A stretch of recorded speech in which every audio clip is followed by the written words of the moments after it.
welcome to Alongside Lauren. I'm Lauren, and I'm thrilled that I have an opportunity to spend a little bit of time with you on this Sunday afternoon while I hopefully get my life a little bit more prepared for the week ahead. This is my incredible husband Hello. and sous chef, Heath. Yes, hi. And we're going a little bit fancy for our dinners this week, mostly because I had some quail languishing in the freezer, as one does. And so I'm not sure who has quail, but we did. we did. And so for dinners this week, we are going to be dining on some delicious roasted quail, which we are going to serve with an Asian-inspired roasted broccoli salad that will have some delicious sliced up citrus and some noodles, like Nice. sort of the crunchy Chang's noodles that Yep. you normally have with the quintessential Aussie noodle salad that Got it. Yes. has to grace every Christmas table. And barbecue. Absolutely. It's one of my favourite parts about a barbecue. And we're also going to be putting the finishing touches on our house-made mustard and checking in on our preserved limes Nice. as well. Yep. So I have got some jars sterilising in the air fryer. It sounds really fancy. All Yep. I'm really doing is I have got some glass jars. I love the Weck jars, or Weck, I think, because they're German. And you're able to get them from kitchen shops, but they are nigh on indestructible. They're super cute. And they have got a great sort of lid set up where you've got a glass lid with a rubber like sort of gasket and little metal clips, and so that means you're sort of needing to muck around with seals and getting the thing to do the vacuum and the blah blah blah and all those sorts of bits and pieces. Very technical, but we really like them, and we've had ours for quite a few years now, and they're going really well. So I just make sure that they're clean, and then put a little bit of water in them, shake out the excess, and then put them in the air fryer for about 13 minutes thereabouts at 130 degrees. So that will be hot enough so that it is not going, or so that it will actually steam the water out, and so that's going to make it nice and hygienic, so that nothing nasty is able to grow in our mustard, but also not too hot. I tried once to do them in the microwave, and I broke one, and I was really sad. So air fryer works well, so I'm going to go with that option. So while that continues to do its thing and to get all healthy, I'm going to get unhealthy. Do you want white or red, my love? Oh, I would like a red today. Excellent. Is that okay? Of course. Yeah. I have got a Shiraz, a 2022 Shiraz. Right. I think it might be a nice one. A nice one. Yeah. Ooh. That's the name of it? Yes, nice one? Oh, it smells like a nice one. Love it. So I've got the quail in the oven. I've done just a really simple salt and pepper on top, and just roasting at 200 degrees for about 15 minutes. And we're going to do a post-cook marinade with them. So because the quail are quite small, the meat's really delicate, so we don't want to do anything which is sort of going to overpower it too much or do too much with that beautiful meat, but we still want to be able to flavour it.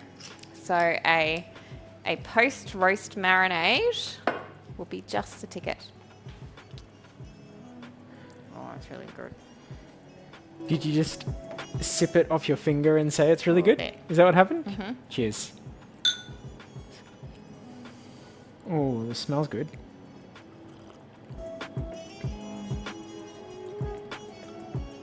That is beautiful. Oh, wow. Yeah, did we write that one down? We might need to. We need to. That is beautiful. All right, cool. I don't want to share it. So, to go with the post-roast marinade, Post-roast. the post-roast marinade, I'm going to absolutely muck it up when I say that at some point in time. So we want to make sure that we've got a nice sort of burst of zesty freshness to go with it. So I am going to zest and juice a couple of lemons. And I'm going to pay attention so that we don't zest and juice my thumb. Good thinking.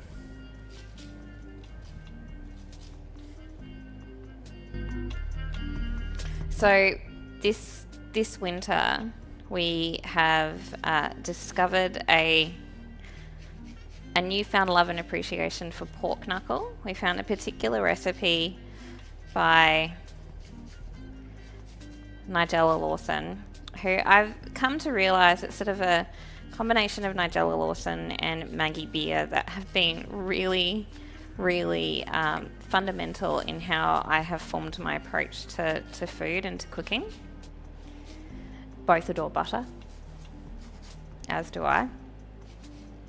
But it's a way of cooking pork knuckle which is just, so good. And we had it last night and then had leftovers today, and then have got some more leftovers to grace some salad rolls that we're doing for this week, and it was just so beautiful. But a little bit counterintuitive in a lot of ways, because you put the pork knuckle into the oven at quite a high heat initially, which that all makes sense.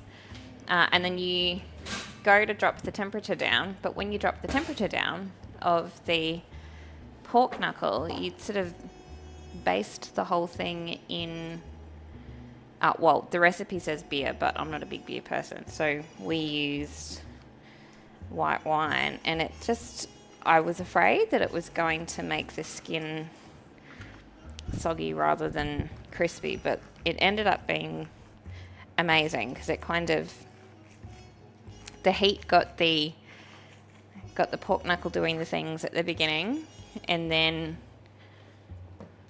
it just evaporated the liquid that you add later, and just so good, so good. So the crackling was particularly good on the pork knuckle this time round. Yeah. What did you do to make that happen? Well, one of the keys is starting with quite a dry skin on the pork knuckle. So I'd left it uncovered in the fridge for a couple of hours just to sort of dry out before I roasted it. And then put a lot of salt, like one full teaspoon of salt flakes on top of the pork knuckle, which is quite a bit. Mm-hmm. Just enjoying that a bit. Mm-hmm. No, I get it. That is beautiful. Yeah. Very nice. Nothing like a cheeky red at 3 o'clock in the afternoon. Anywho. And yeah, it just worked really, really well. There's me trying to do Tetrising. I think I'm just going to have to run that dishwasher soon. Well, and one of the cool things about having crackling with our setup is we've got the little air fryer, and we can refresh crackling in the air fryer, and it's almost as good as the first time. Yeah. Sometimes better. Yeah. If you so give it good. a little, if it's slightly underdone the first time. Oh, it was amazing. And with apples and potatoes and all sorts of delicious things. Now, it did remind me that I've got fermenting away. So these are my preserved limes. So if you're familiar with preserved lemons, it's the same sort of concept, where I've got beautiful limes that my dad had given me. And so I kind of, it's like you go to quarter them, but you don't cut them all the way down to the bottom. So they kind of open out, I guess, like a flower. Oh, I see. And then I packed those full of salt, and then packed them into a jar, and then kind of squished them down so they release their own juices, and then topped it up with a little bit of extra lemon juice as well. And there's a couple of bay leaves and some black pepper, which will sort of just help flavour it, because black pepper and lime is such a classic flavour combination. But that's also where you've got that discoloration at the top, is from the black pepper. Oh, okay. And so that will just sort of do its thing and kind of ferment over the next few weeks. And so it's been doing its thing in our pantry for about 10 days now. And sorry, how long is it going to do its thing for? it's 4 to 6 weeks. So we'll give it another sort of couple of weeks. Okay, tune in 4 to 6 I weeks. know, and then I'm going to be doing a lot of research on what I'm supposed to be doing. What we actually do with it. Do you blitz it, or do you just eat it whole? Or? So you would sort of use it as an addition to things. Like you might cut it up to put in... It's really common in Middle Eastern dishes, but tends to be more preserved lemon rather than preserved lime. But Gotcha. I had a boatload of limes. Sure. So, Yeah. Okay. so we'll go with that. But yeah, it's a fun thing to do. They were limes that were, given to me because they were from my father's bountiful harvest. And so I kind of figured if it works, awesome. And if it doesn't, it really doesn't matter. It's no big deal because it's no free pressure. anyway. Yep. Fantastic. But it's also a great way to be able to kind of enjoy that burst of freshness that you get from citrus when you're not necessarily able to easily access it. And I think that we'll be able to use the pickling liquid like as additions for marinades and dressings and things like that too, which will be really cool. Oh, righto.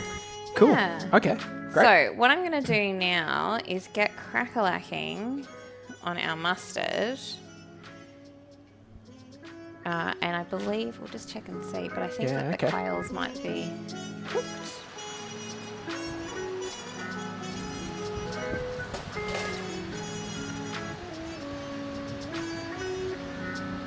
What are your thoughts? I believe they are done. Ooh. You're so cute. Look at those. They're so teeny. I know, right? So what's seasoning those? So I have, that's just salt and pepper.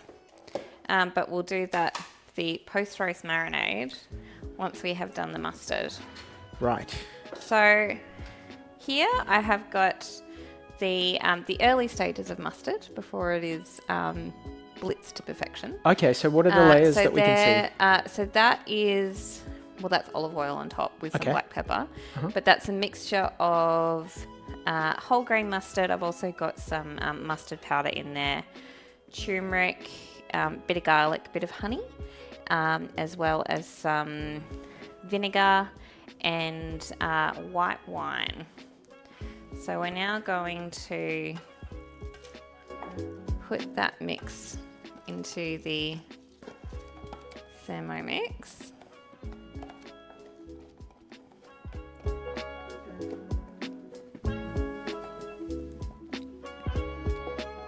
And the smell of it, it smells like mustard, unsurprisingly.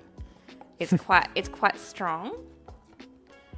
And we will find, so we've got maybe sort of 3 to 4 weeks worth of mustard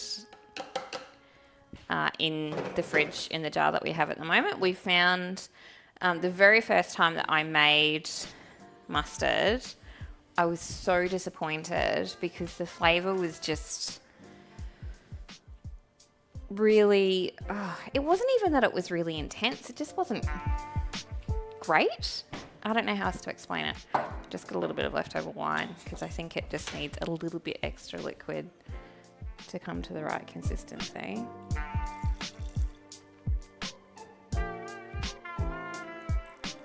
That was a really interesting wine as well. Such an interesting one. It was a natural wine, wasn't it? Yeah, so I was really disappointed because I've been so eager to make mustard and the flavour just wasn't there. But after giving it, just a second. It needs a little bit more liquid. But after we'd sort of given it a couple of weeks to to further, I guess, mature and age a little bit, it ended up being delicious, and it is well worth the effort.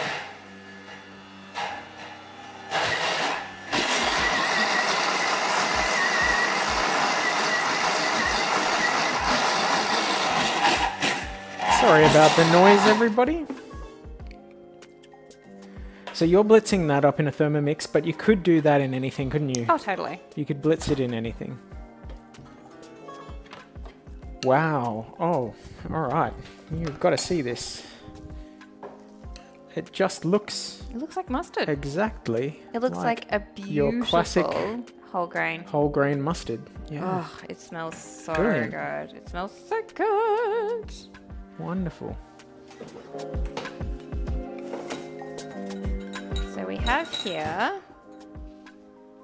our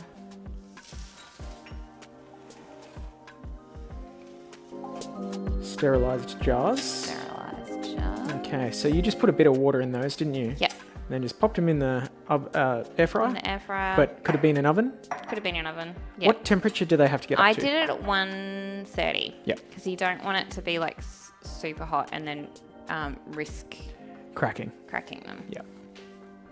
Like you said. Okay, and now you've kind of just put like basically a tricky funnel. That's a pretty good trick.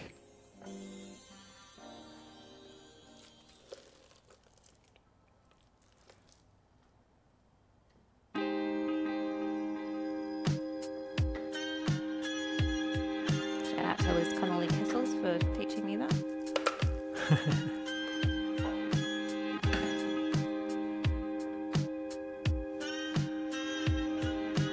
I'll give it a bit of a shakedown.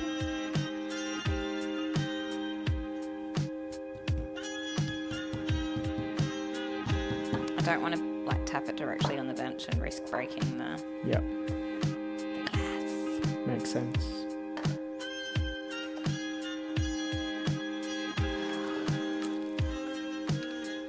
I don't know why, but I find making my own mustard like really satisfying. That's good.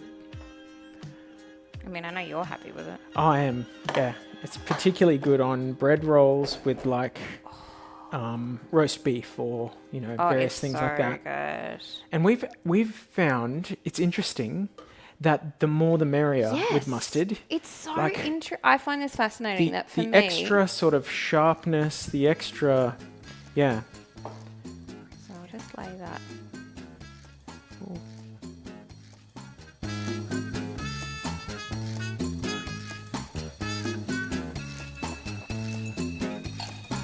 Yeah, I'll leave that a little bit. Still pretty hot. Oh yeah. Gotcha.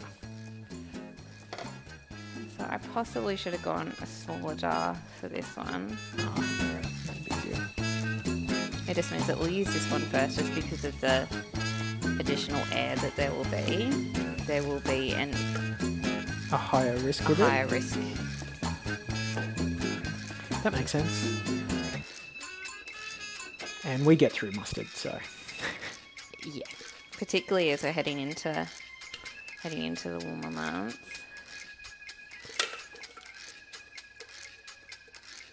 It's really I really enjoy having mustard with steak as well.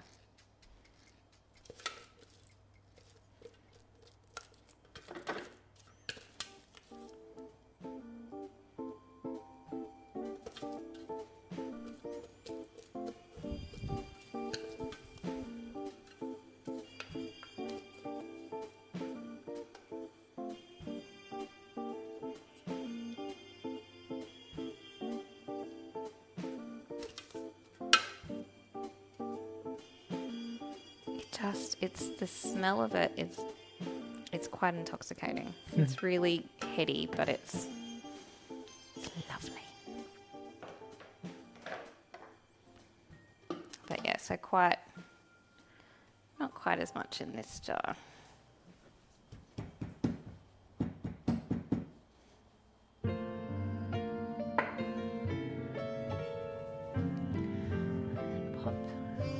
that seal on. Try not to burn myself. Leave that there. And then we have our amazing mustard. Now, really quickly, I'm going to get cracking on this marinade, this post-roast marinade for the quail. So, this recipe actually called for a teaspoon of mustard. So I've got about a teaspoon of mustard left in the Thermomixer. Perfect. And you've added your lime zest? I've added lemon zest. Sorry, your lemon zest. Poor Heath. That has is been funny. struggling with keeping track of The limes and the lemons. the limes we've and got, the lemons. We've got lime preserve, we've got lemon zest, we've got, yep, it's good. I'm getting there. By the time we've... This may not be helping. Yeah, probably But that's not, okay. But that's all right. Can you get honey I can. and sesame oil out for me? So it looks like you're currently crushing garlic. I am. And you're squashing it with the flat of your knife. I am. Because that makes it a bit easier to extract Makes from it the... easier to peel. Yeah. So you wanted honey. What else did you want? Sesame oil. Sesame oil. Oh, and soy sauce, sorry.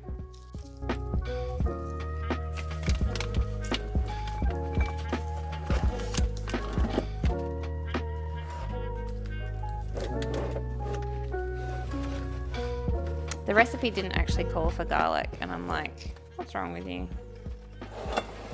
So I put in 1 good sized clove and 3 fairly disappointing cloves.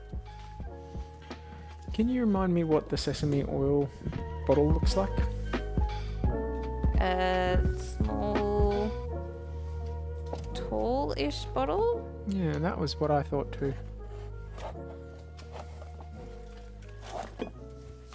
Let me know if you want to give up.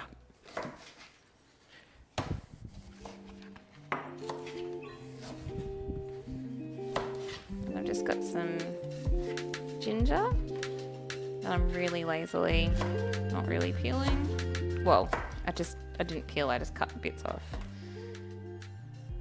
Probably like a thumb's worth once I cut everything off. But like not my thumb. I need to quickly have a look to see how much sesame oil. I love that I'm looking at this recipe and I really I've not done anything that they've told me to. Really. I'll add in 1 tablespoon of honey.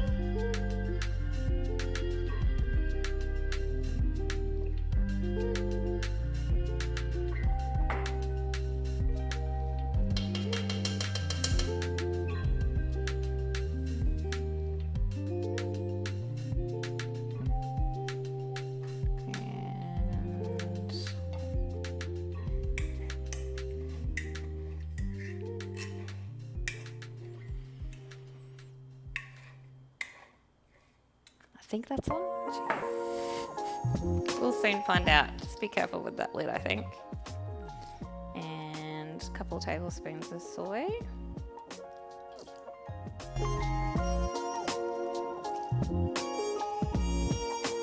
And a tablespoon of sesame oil. I think we might need to get some more.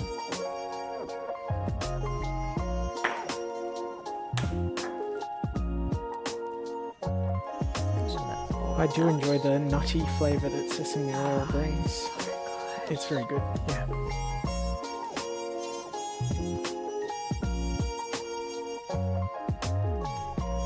And I'll give that a blitz before I add in the lemon juice.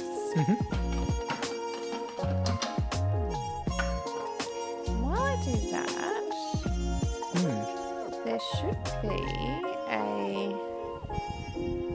sort of rectangle. If you want to grab a dish from like a glass dish that we can keep the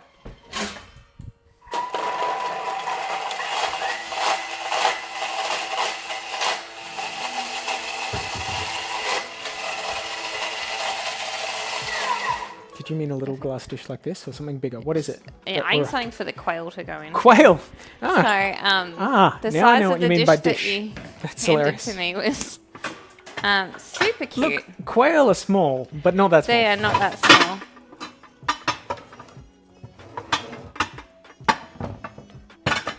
All right, I have 2 much larger dishes. So I'm thinking this one.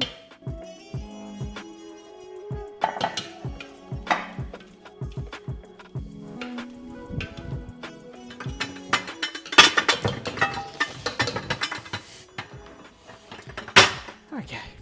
Sorry, I should have everybody. told you what that was for. Lots of noise. Okay. So I'll just add in that lemon juice. Try to ensure the seeds don't make it in. I've not been particularly successful in that endeavour.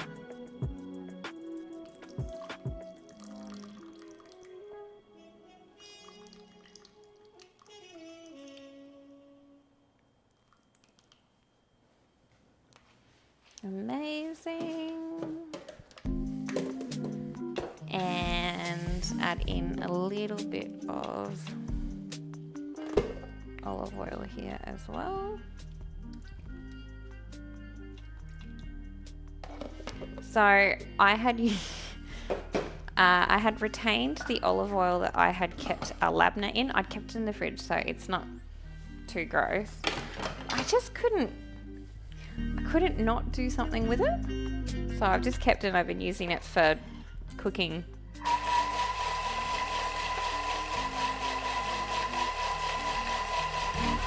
And that labna, that was fantastic. It was so good. Yeah.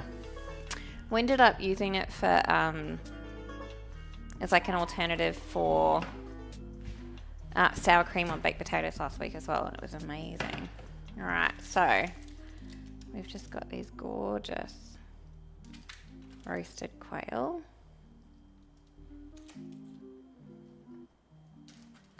Yeah, so the fact that it's going to sit in this marinade like after it's been roasted just means that it will take all of that flavour in, and it means that by the time we sort of have the last of these on Wednesday night, it will just be perfect.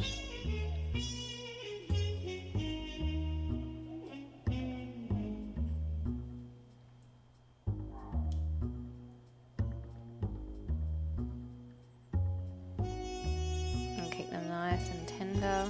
So what's the preparation process come the nights that we eat? Well, oh, that's really good. Can you try a bit? I'd love to.